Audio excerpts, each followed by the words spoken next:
Olá, jovem! Eu sou Gabs Ferreira e esse é o Carreira Sem Fronteiras. Tudo pronto para a aventura de hoje?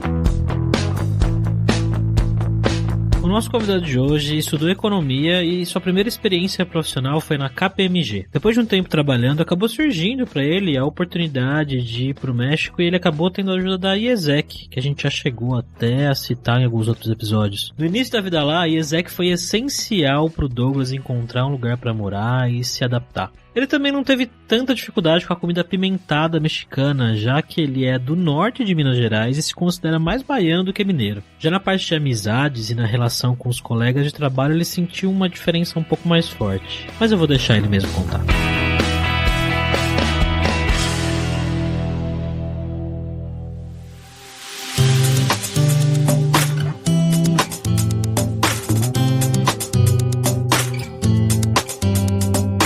Para conversar com o Douglas, a gente tá aqui como sempre com ele, o nosso viajante poliglota, Fabrício Carraro. Fabrício Carraro, como é que você tá, Fabrício? Muito bem, Cebolinha, e você? Como é que você tá? A gente vai hoje pro México, Gabs, bater um papo com o Douglas. Como é que você tá, Douglas? Opa, tudo bem, pessoal? Tudo jóia? Tranquilo, bora lá pra esse papo.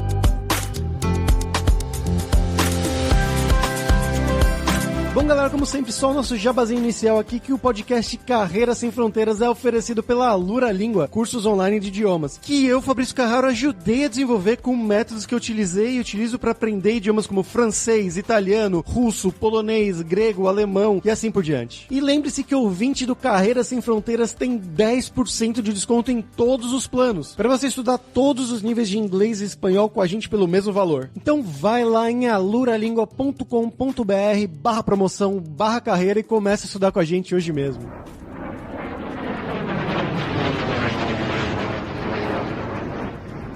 Bom, Douglas, como sempre, pra gente começar aqui, cara, eu quero que você conte um pouquinho mais sobre você, né? Então, fala de onde que você é do Brasil, o que que você estudou, o que que você trabalhou, fez da vida, como é que você foi parar aí no México? Então, pessoal, eu sou de Montes Claros, norte de Minas Gerais. Olha aí, o meu pai é daí perto, cara, ele é de Januária, mais pro norte ainda.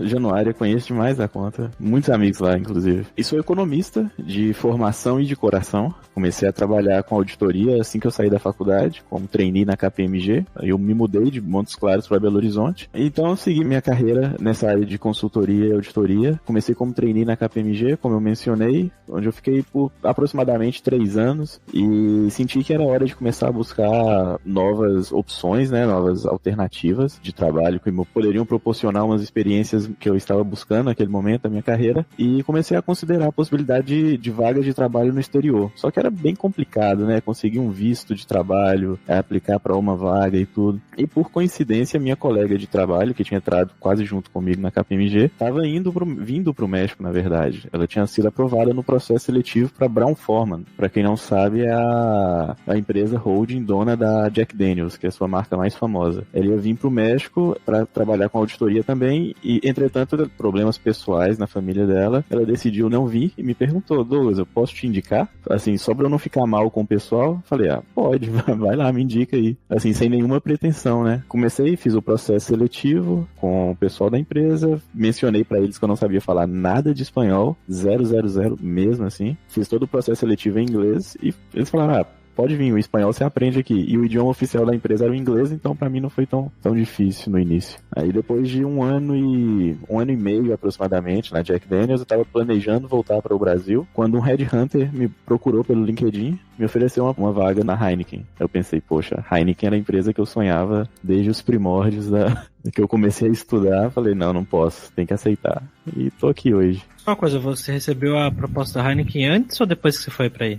Depois, quando eu já estava aqui. Eu estava planejando voltar para o Brasil, morava na cidade de Guadalajara na época, e já estava cumprindo o propósito, eu tinha vindo implementar o SOX aqui na região da América Latina para Jack Daniels. Na KPMG eu me especializei muito nessa área de SOX, que para quem não conhece é uma legislação americana para as empresas que operam na Bolsa de Valores dos Estados Unidos. Elas têm que seguir seguia um certo modelo de demonstrações e processo. Então eu fiz esse processo de implementação e não estava me adaptando muito bem a Guadalajara, quis voltar, e aí pro Brasil. E aí, assim, faltando um mês, já tinha passagem comprada. A Heineken me contactou e me fez a proposta para vir morar em Monterrey. E aí eu tô aqui hoje. E quando você foi pro México, antes da KPMG ainda, como é que foi o início aí de vida, cara? A empresa te ajudou a encontrar lugar para morar, se colocar e tudo mais? Foi um processo meio confuso, porque essa colega minha que estava vindo pro México, ela estava vindo pela IESEC, né, que muita gente já mencionou aqui. Ela estava vindo pela IESEC. Só que, como ela me indicou, ela não me indicou pro pessoal da IESEC, ela me indicou diretamente pra empresa. Então, todo o meu processo eu fiz com o pessoal da empresa. Só que acabou que o contrato final foi feito pela IESEC. Então, foi uma coisa meio híbrida. E chegando aqui, eu tive suporte do pessoal da IESEC, né? Que eles, cumprindo os protocolos deles, eles me ajudaram a encontrar uma casa, me ajudaram a me alocar aqui nos primeiros dias, com todas as barreiras do idioma, mas foi possível. Você achou muito difícil o espanhol logo no início, assim? Eu achei bem complicado, viu, Gabs? Tem muita coisa que parece, mas tem muita coisa que parece, mas não é, né? E uma coisa é a gente entender, outra coisa é a gente conseguir se comunicar. Porque muitas vezes, assim, eu chegava, sei lá, coisa simples. Eu queria pedir um taco, né? Que é a coisa mais simples que você pode fazer, que é pedir um taco. E eu não sabia as opções que o cara me falava, o tipo de carne, o ponto da carne, tudo isso eu não sabia falar nada. Se ele me perguntasse, eu sabia identificar, mas eu não sabia chegar para ele e falar. E se eu tentasse falar em português, ele não entendia, e em inglês, muito menos. Manda um bem passado, né? É tipo isso, ao ponto. Isso é complicado mesmo. Mas bom, aí você recebeu proposta da Heineken, né, que era o seu sonho. E como é que foi esse processo, né? O processo de fazer entrevistas para uma empresa mexicana nessa área de economia. Como é que funciona o processo geralmente? Como eu mencionei, foi algo que me pegou bem de surpresa, eu não estava esperando mesmo. Eu lembro perfeitamente, eu estava finalizando o meu expediente no escritório da antiga empresa que eu trabalhava e vi a notificação no celular, pensei, não, isso não deve ser nada sério, mas entrei no aplicativo, vi a mensagem completa, respondi que eu tinha interesse sim, considerando apenas a empresa, né? Foram várias etapas. Primeira etapa, o Headhunter entrou em contato comigo e fez basicamente aí uma seleção de nível mesmo, eu acho. Porque ele viu que eu tinha noções básicas do espanhol, que nessa época eu já estava no México há 1 ano e meio, né? Então eu já sabia ali me comunicar melhor, já sabia falar o ponto da carne, pelo menos. Após isso, a gente fez uma entrevista em inglês, ele, né, constatou o nível de inglês, perguntou algumas coisas do dia a dia do trabalho. Assim, eu entendo que hoje, conhecendo melhor a empresa, foi basicamente um nivelamento, né, pro nível da vaga. Após essa entrevista com o Headhunter, eu fiz uma outra entrevista com o RH, diretamente da empresa já, onde foi basicamente uma validação da primeira entrevista. Após isso, eu fiz entrevista com os gerentes, que eu ia trabalhar diretamente. Eram 3 gerentes, foi uma entrevista com os 3 simultâneas. Essa primeira etapa foi toda feita por vídeo e chamada, considerando, né? Foi em 2019, eu morava em Guadalajara e a empresa tá em Monterrey. Após essa etapa com os gerentes, e aí já na etapa com os gerentes, eles já fizeram perguntas mais técnicas, né? Como que era o meu approach com a auditoria, qual a metodologia que a gente utilizava, quais as ferramentas de auditoria que eu utilizava, ferramenta de análise de dados, se eu tinha conhecimento de alguma, nível de Excel, essas coisas básicas de entrevista de emprego, né? Após essa etapa, fui com a entrevista com a diretora já da área, muito gente boa ela também, e foi basicamente também uma validação desses dados, e ela já foi uma entrevista bem técnica com ela, bem direta em auditoria, das metodologias de auditoria, diretamente para as áreas mais comuns das empresas, o que me ajudou muito, porque eu já, na KPMG eu tinha clientes em todos os setores, né? E na Brown Forman já estava trabalhando no setor de bebida alcoólica. Então, uísque e cerveja são produtos diferentes, mas esse conhecimento da área me ajudou bastante. Então, após a entrevista com ela, aí fui para a etapa final, foi apenas eu e um outro rapaz mexicano, que aí já foi uma resolução de case. Aí já foi em loco, né? Então eles me mandaram as passagens de avião, vim pra Monterrey, pra sede da Heineken aqui, fiz a resolução de case, tive que fazer a resolução de case, montar os slides e apresentar no mesmo dia. É assim, uma baita de uma pressão, mas no final deu tudo certo. Fui aprovado, recebi a notícia da aprovação da melhor forma possível. Tava chegando em uma conferência da Jack Daniels em Cancún, assim que eu desembarquei do avião, que o celular pegou sinal, meu celular chamou, já era o pessoal da Heineken dando os parabéns que eu tinha sido aprovado. E eu tinha acabado de chegar em Cancún. Então foi receber a notícia da melhor forma possível. Já brindar com uma Heineken, né? Imagina. Sem dúvida. Uma Heineken em uma mão.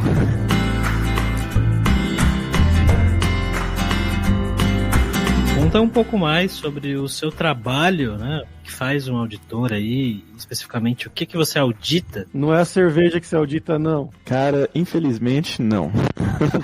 Eu audito, na verdade, aqui eu audito tudo menos a cerveja em si. Aqui o auditor interno, né, ele audita os processos da empresa. A gente, basicamente, vamos desde os processos de order to cash, source to pay, purchase to pay, demand to warehouse. São, assim, os processos mais normais, né, que toda empresa tem, que é basicamente para medir pagamento aos fornecedores, como estão sendo feitos, se o processo é efetivo, se a gente está fazendo ele de uma forma que evita a ocorrência de fraude, por exemplo. Vem ao mesmo tempo a parte de compra de matérias-primas, né, cobrança de accounts receivable. Todo esse processo a gente audita, o processo contábil, financeiro, até mesmo logístico. E uma área que eu tenho desenvolvido muito depois que eu entrei é inclusive os processos de TI, né? Então, assim, a gente audita tudo isso, mas a parte de auditar a qualidade final da cerveja ainda não aconteceu. Uma auditoria nova que eu fiz aqui, que eu achei bem legal, foi uma auditoria de mídias sociais. Isso foi uma coisa totalmente nova pra mim, eu nunca tinha nem visto, nem escutado sobre isso. Acho bem interessante, na verdade, o approach, né? A sensibilidade de eles tentarem transferir a ideia da marca, porque cada país opera de uma forma ligada, obviamente,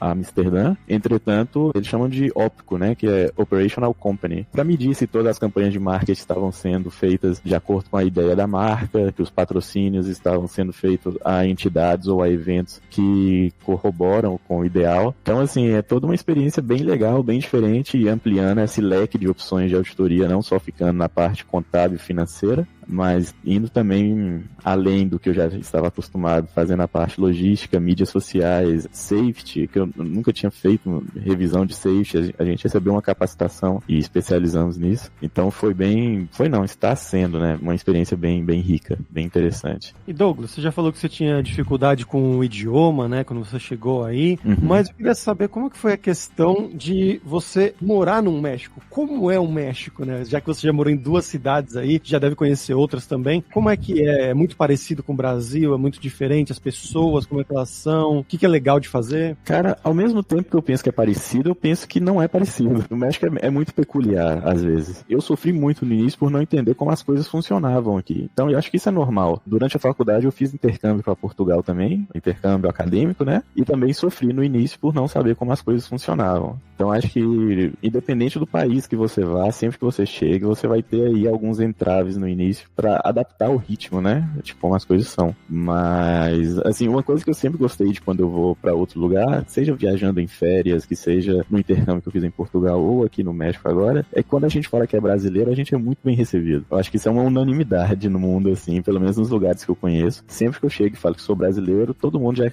vamos fazer uma carne assada lá na minha casa, tipo, já quer me apresentar pra família, já quer todo mundo, assim, quer ser amigo, então a recepção foi bem calorosa, foi bem bacana. E, assim, o país tem suas dificuldades, né, como qualquer país da América Latina tem, mas é um lugar bom de se morar a partir do momento que você adapta com a realidade daqui. Assim, é aquela coisa, ninguém acorda em um dia e pensa, que vontade de morar no México. Mas a oportunidade veio, aceitei, me adaptei bem. Agora em Monterrey tô mais adaptado, porque eu estava em Guadalajara. Acho que até isso é uma questão, porque eu sou do interior de Minas, mas assim, há muito tempo eu já estava acostumado à rotina de capital, sabe? E Guadalajara é uma cidade muito grande, só que o pessoal fala que ela é uma grande cidade pequena. Ela é muito grande, mas ela parece uma roça. Então é muito legal para você ir visitar um final de semana ou de férias, mas para morar não era bem o que eu estava acostumado. Então acho que isso foi um dos pontos que mais me pegaram, assim, para a questão da adaptação. E já Monterrey não. Monterrey é uma cidade super industrializada. O pessoal fala que é a cidade mais americana do México, porque assim,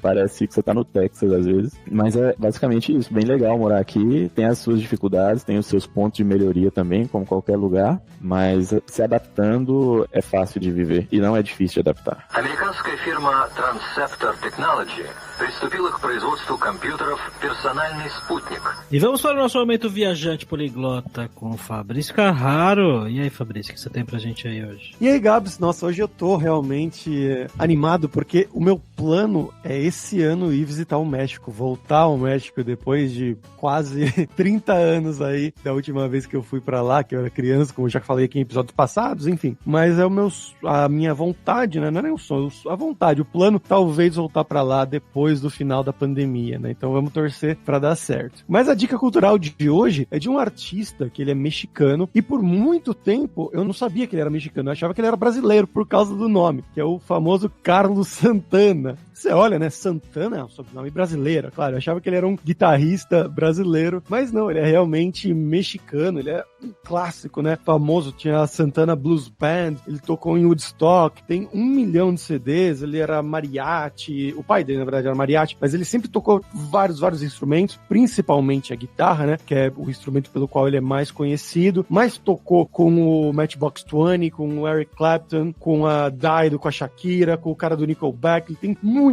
Tina Turner, muitas colaborações com muita gente muito boa mesmo, né? Ele fazendo a parte mais instrumental e as pessoas cantando, mas ele tem CDs que ele faz também, né? CDs instrumentais e tudo mais. É realmente uma lenda mexicana e é muito famoso no mundo inteiro e, inclusive, ele é um símbolo do México internacional, né? Nos Estados Unidos, quando você fala de Santana, o pessoal fala, caramba, o cara é realmente muito bom nessa parte da música. Mas continuando aqui com o Douglas, né? Queria perguntar pra ele, já falou um pouco das cidades, né? Eu queria saber como é que é a comida aí, né? Como que você se adaptou com a comida sendo uma pessoa do norte de Minas, né? Isso é uma coisa engraçada, porque no norte de Minas a gente fala, com seu pai é de Januária, inclusive, você deve até entender isso melhor, que a gente é mais baiano que mineiro, né? O pessoal chama a gente baianeiro até. A gente tem muita característica da cultura baiana, pelo menos na minha casa, e uma dessas características fortes é a pimenta forte em quase todas as refeições. Então, assim, a comida do México ela é bem conhecida por ser bem apimentada, porém quando eu cheguei aqui eu não tive dificuldade com isso. O pessoal até, assim, eles têm bastante cuidado porque tem muito americano aqui, né, que vem pra visitar ou pra estudar alguma coisa, e assim, eles não estão acostumados, então, assim, o que para um mexicano fala que não tem pimenta, o americano já quase não aguenta. A questão da pimenta aqui pra mim foi tranquilo. O que não foi tão tranquilo é a quantidade de molho que eles colocam. Assim, as comidas deles aqui são bem ensopadas mesmo, tudo quanto é tipo de molho, que é uma delícia, não vou negar, mas depois a vida cobra.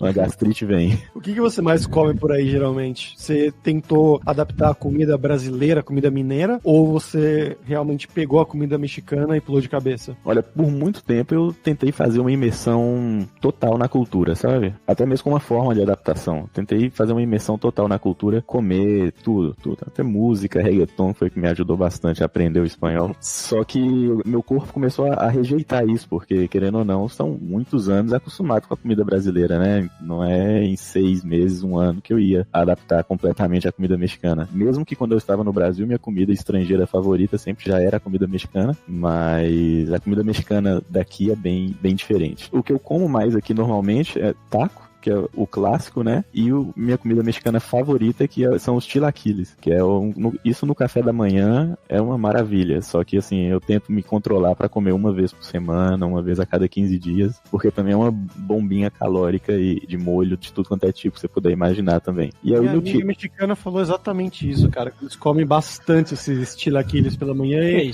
eu não entendi muito bem o que era. Cara, o chilaquile, como que eu posso explicar? Imagina um Doritos, né? O totopo que eles comem aqui, que é aquele nacho, né, o Doritos, só que sem os condimentos que o Doritos tem propriamente. Então, assim, é um monte daquele triângulozinho de carboidrato, que são tortilhas mesmo, né? Um monte daquilo com feijão, com abacate, com molho, que eu não sei de que é feito o molho, só sei que é uma delícia, e pode colocar frango e ovo. Nossa.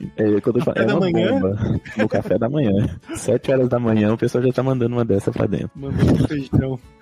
Eu ia adorar isso aí, cara. Tem tudo que eu gosto. Mas cara, feijão é uma delícia. de manhã, Gabs? Mas é o feijão, tipo o feijão do Chile, Douglas, com carne, ou é só feijão... Como que é esse feijão aí? É só o feijão. Ah, mas temperadinho. É temperadinho, obviamente, né? Ah, tá. Não, uma delícia, Fabrício. Eu sou contra feijão no café da manhã desde que eu fui pra Inglaterra. O café da manhã é maravilhoso. Ah, mas é que o feijão deles lá é outro feijão, né? Provavelmente. É um feijão meio adocicado que eles comem lá? É um pouco adocicado, com molho de tomate, é bem diferente, realmente. Esse aí eu tô de boa também. Não, mas o chilaquil é bacana. Se vocês vierem pro México esse ano ainda, ou quando vierem, podem comer no café da manhã, que vocês não vão se arrepender. Muito bom, recomendo. Eles servem em restaurante ou é uma coisa mais que você faz em casa? Não, eles servem em restaurante. Assim, todo restaurante que você vai, acho que até em hotel, todos os hotéis que eu fiquei aqui quando eu viajava, sempre tem, né, no café da manhã lá a opção do chilaquil. É tipo o pão de queijo pra gente.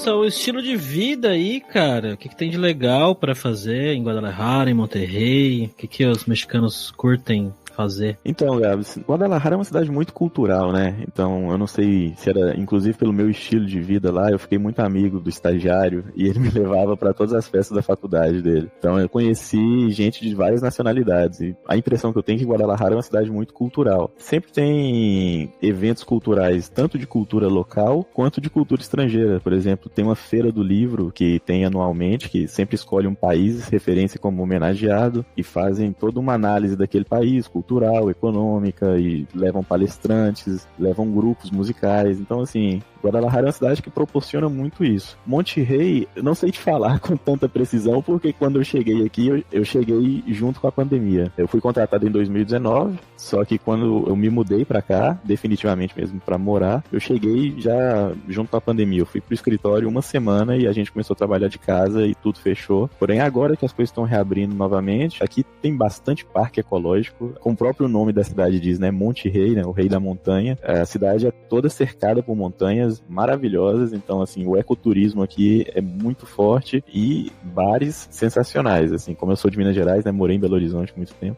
que é a cidade dos bares, né, assim, eu posso garantir que aqui tem uns bares bem interessantes também para conhecer e atrações culturais de todo tipo, além, claro, do futebol, que igual aí no Brasil, aqui também é uma paixão, né, aqui as duas equipes de onde eu moro é o Tigres e o Monterrey, e já tá tendo os jogos aqui normalmente também, o estádio já tá recebendo público, então é um evento bem interessante pra ir ver também. Peraí, o Tigres não é o time que ganhou do Palmeiras no Mundial no passado?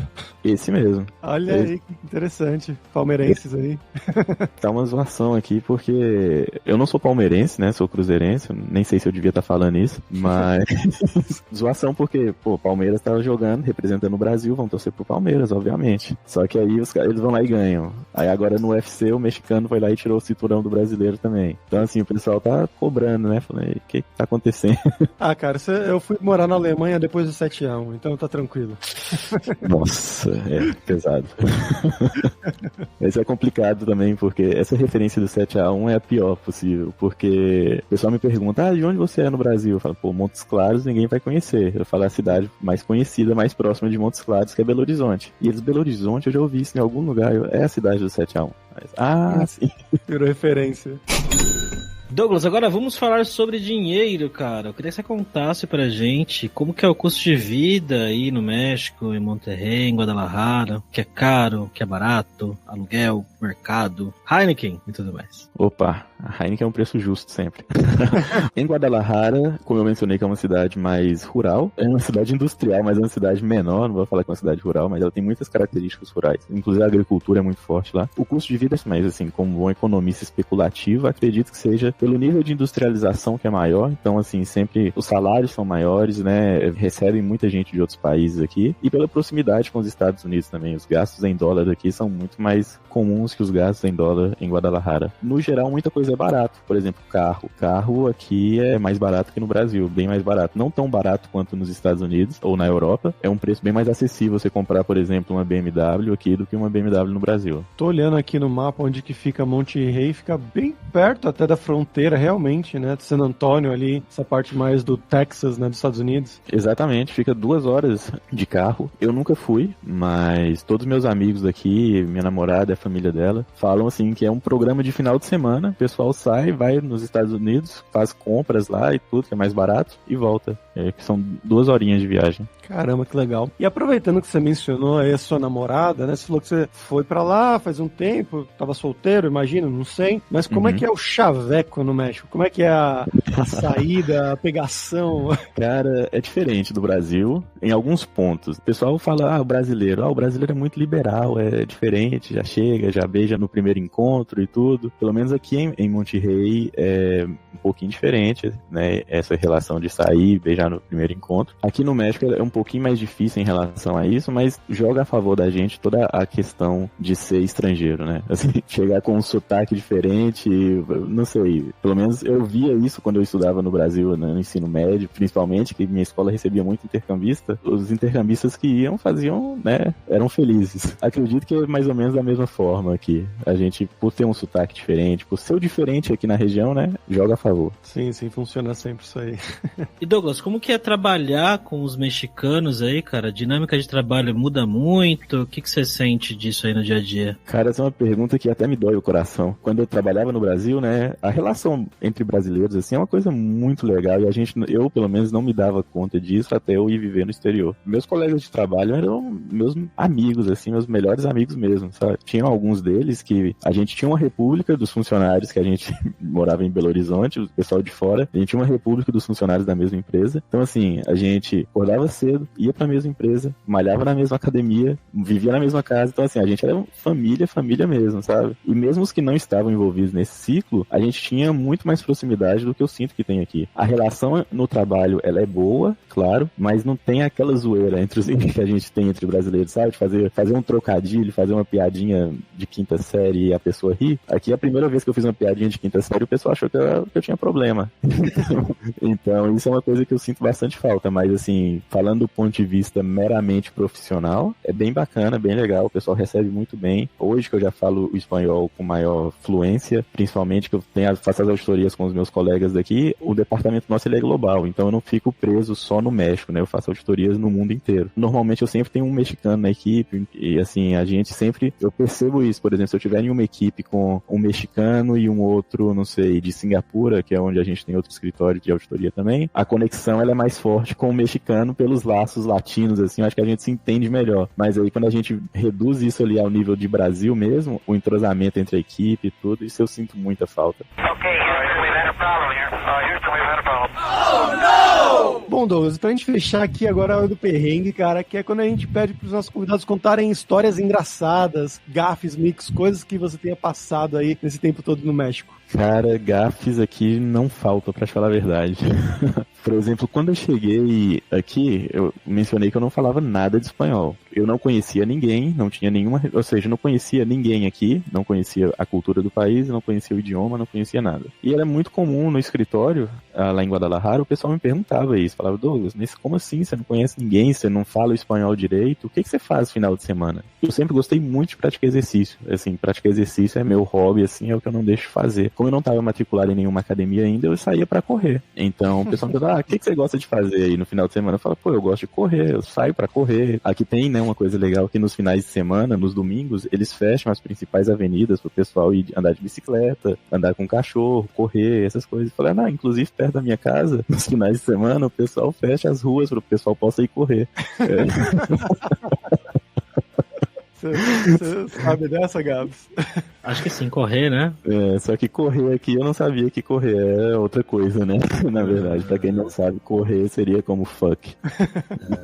Então o pessoal, onde esse cara mora? Que o pessoal fecha as ruas pra pessoa. Galera, orgias na rua, né? Caralho. Então, assim, essa foi uma história que, depois que eu descobri o significado da palavra correr, foi assim, nossa, foi uma semana sem conseguir olhar pra cara do pessoal do escritório de vergonha. Essa semana mesmo, eu tive quando eu me dei conta, eu comecei a rir na frente da moça, eu não consegui segurar. Eu fui trocar meu celular de operadora, fui contratar a operadora AT&T e fui fazer a portabilidade. Perguntaram, falaram, a gente precisa de 2 referências aqui, tudo que você vai fazer, você precisa de ter 2 referências pessoais, até pra ter um número de telefone na operadora, você tem que ter 2 referências. Aí eu coloquei minha namorada e o telefone dela, e coloquei um amigo meu, coloquei o nome dele, Reginaldo, eu não lembrava bem o sobrenome dele, e o telefone. E a mulher tava fazendo o cadastro e ela me perguntou, Douglas, esse Reginaldo aqui, você sabe o apelido dele? Né, o apelido é o sobrenome. O sobrenome dele é Reginaldo Vargas. Só que aí eu errei na hora e falei, não, é Reginaldo Vergas. Então, assim, basicamente traduzindo pro português seria como se fosse Reginaldo Caralhos, alguma coisa assim. Então, assim, esse tipo de coisa é bem normal comigo, mais normal do que eu gostaria.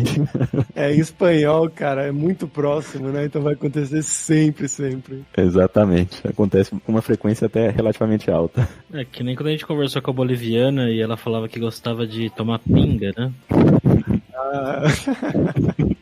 Pinga aí também tem um outro sentido, Douglas? Tem? Não, aqui bem, pelo menos eu nunca escutei, talvez tenha, mas eu nunca escutei. Faz um teste. Mas eu já imagino pelo contexto. Chama a galera pra tomar uma pinga aí no grupo agora. E vamos ver a reação deles. Vou mandar no grupo do trabalho aqui, peraí.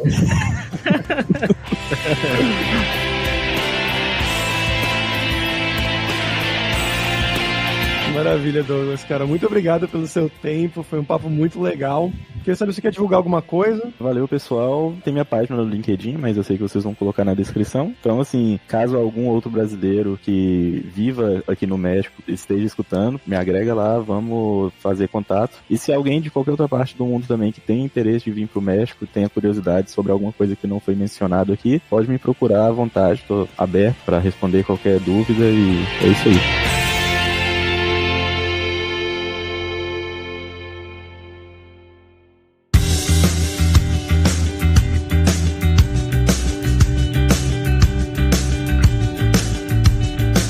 Pessoal, por hoje é isso. Muitas gracias pela sua audiência. E se você gosta do Carreira Sem Fronteiras, recomende para 5 amigos, dá 5 estrelas lá no iTunes, para nossa comunidade crescer sempre cada vez mais. E não deixe de conhecer a Alura Língua para você reforçar o seu inglês e o seu espanhol e dar aquela força, tanto no seu currículo quanto na sua vida profissional, que é algo que o Douglas destacou muito bem durante o episódio de hoje, né? Que ele não falava nada de espanhol quando ele chegou lá, teve muita dificuldade no começo, até para pedir comida, coisas básicas, né? Então você pode ir para lá para trabalhar ou para viajar, ou qualquer lugar da América Latina, Espanha, enfim, já falando espanhol num nível muito bom. E só lembrando que o ouvinte do Carreira Sem Fronteiras tem 10% de desconto em todos os planos. Então vai lá em aluralingua.com.br/promoção/carreira e começa a estudar com a gente hoje mesmo. Além também, é claro, da alura.com.br, que tem mais de 1.200 cursos de tecnologia, tanto nas áreas de programação, marketing, design, business, soft skills, curso de como você criar o seu currículo em inglês ou em espanhol também para mandar pro exterior. Então com certeza vai ter o curso para você. Então pessoal, até a próxima quarta-feira com uma nova aventura em um novo país.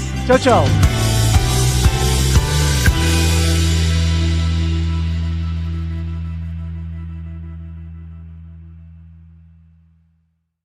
Este podcast foi editado por Radiofobia, podcast e multimídia.